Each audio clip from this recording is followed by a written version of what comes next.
The DMA, or Dynamic Mechanical Analyzer, is a powerful tool in the rubber industry. It's one of those instruments that can unlock the secrets of how rubber behaves under real-world conditions, providing insights that are essential for designing high-performance materials. Imagine it as a fitness tracker for rubber, measuring how it stretches, bends, and absorbs energy under various conditions. But how does it work, and why is it so critical for understanding rubber? Let's dive in.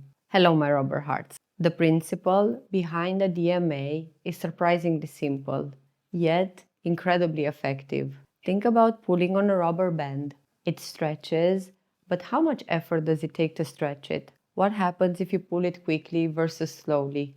The DMA mimics this process by applying controlled forces to a sample of rubber, either by pulling, pushing, or twisting it. At the same time, it varies the temperature or frequency of the force to see how the material responds. The goal is to measure the material's ability to store energy, return it, or dissipate it as heat. Essentially, the DMA answers one question: how does this rubber behave when it's working hard, like in a car tire, a seal, or even a shoe sole?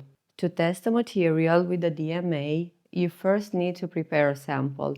These samples are usually small strips of thin sheets of rubber, carefully prepared to ensure uniformity. The size and shape of the sample depend on the geometry being used for the test. One of the most common geometries is the tension mode, where a flat strip of rubber is clamped at both ends and stretched. Other geometries include compression and shear modes, which simulate different kinds of forces that rubber might experience in use. The sample is then placed into the DMA, where it's subjected to a dynamic force. Imagine the instrument gently stretching and releasing the rubber over and over, or twisting it back and forth while it carefully measures the material's response. Inside the DMA, the magic happens. The rubber is deformed in a controlled way, and the machine measures its resistance to that deformation. But it's not just about whether the material stretches or twists. It's about how it stretches and twists. The DMA looks at the energy involved, splitting it into two parts: the energy the rubber can store and recover, which is the elastic behavior, and the energy it loses as heat, which is the viscous behavior. These measurements reveal a wealth of information about the material's properties. The key values the DMA measures include the storage modulus, the loss modulus, and a property called the tangent delta. The storage modulus, often written as E prime or G prime, measures the elastic, spring-like behavior of the material. It tells us how stiff the rubber is and how much it resists deformation. For example, in a car tire, a high storage modulus ensures the tire maintains its shape under the weight of the vehicle, contributing to stability and handling. On the other hand, the loss modulus, E double prime or G double prime, measures the viscous behavior, the material's ability to absorb and dissipate energy as heat. This is critical for applications like shock absorbers, where rubber needs to dampen vibrations to provide a smoother ride.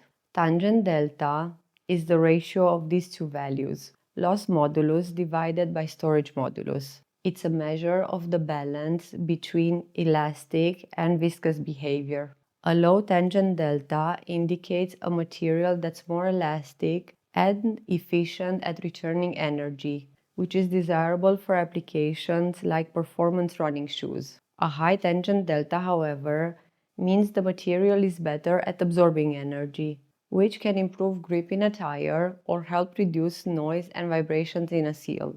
Another critical measurement is the glass transition temperature, or TG. This is the point where the rubber transforms from being hard and glassy to soft and rubbery. Knowing the TG of a material is essential for ensuring it performs well in different temperatures. For example, a tire with a glass transition below freezing will remain flexible and grippy on icy roads, while a seal with the right Tg, will maintain its integrity across a wide temperature range. The DMA can also calculate the complex modulus, which combines the elastic and viscous properties into a single value.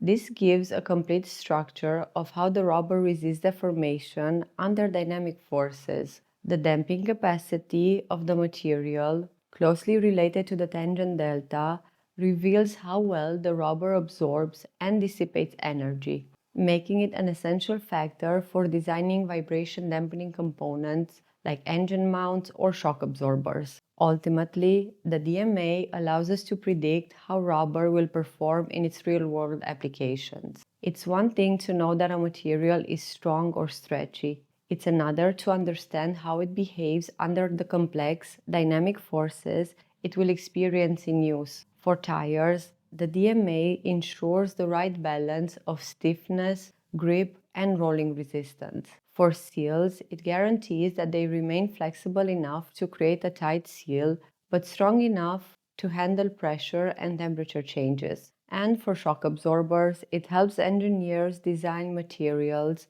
that smooth out the ride while standing up to repeated stress. In short, the DMA doesn't just test rubber. It tells a story about how it will perform in the real world. Whether you are designing a tire that grips icy roads or a seal that prevents leaks in extreme conditions, the insights from the DMA are invaluable for creating reliable, high-performance products. It's a tool that combines science and engineering, helping us bridge the gap between the lab and the real world. If you like this deep dive into rubber science, don't forget to like, share, and subscribe.